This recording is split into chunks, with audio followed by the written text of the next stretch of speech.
আজকে যে অবস্থা রয়েছে পৃথিবী এই অবস্থায় থাকছে না, ন্যানো টেকনোলজি আসছে।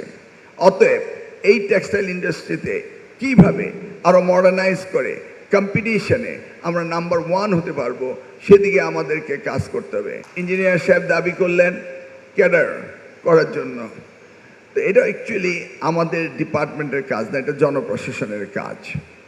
তবু দাবিটা অত্যন্ত ন্যায্য যে আমরা দেখেছি সব জায়গায় ক্যাডার রয়েছে, কিন্তু এগ্রিকালচার ইঞ্জিনিয়ারিং অ্যান্ড টেক্সটাইল ইঞ্জিনিয়ারিংয়ের ক্যাডারটা নেই। এনিওয়ে, এটা সুবিবেচনা করার সুযোগ আছে এবং আমরা মাননীয় প্রধানমন্ত্রীর বিষয়টি অবগত করব।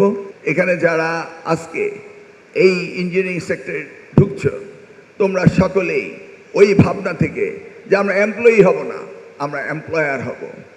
আগামী দিনের ভবিষ্যৎ নিজেকে গড়তে হবে এবং সরকার, মাননীয় প্রধানমন্ত্রী তোমাদের সাথে রয়েছে।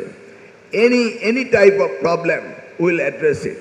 তোমাদের কোনো প্রবলেমকে আমরা আনটাচ থাকতে দেব না। যদি ক্লাসের ল্যাবে তোমাদের অসুবিধা হয়, আমাদের সাথে যোগাযোগ করবে, ভিসি রয়েছে, ইমিডিয়েটলি আমরা অ্যাড্রেস করব। কারণ সবচেয়ে বেশি প্রায়োরিটি হচ্ছে শিক্ষা এবং এই টেকনিক্যাল এডুকেশন মিনস ইঞ্জিনিয়ারিং। এটা হচ্ছে আমাদের প্রধানমন্ত্রীর সবচেয়ে প্রিয় সাবজেক্ট।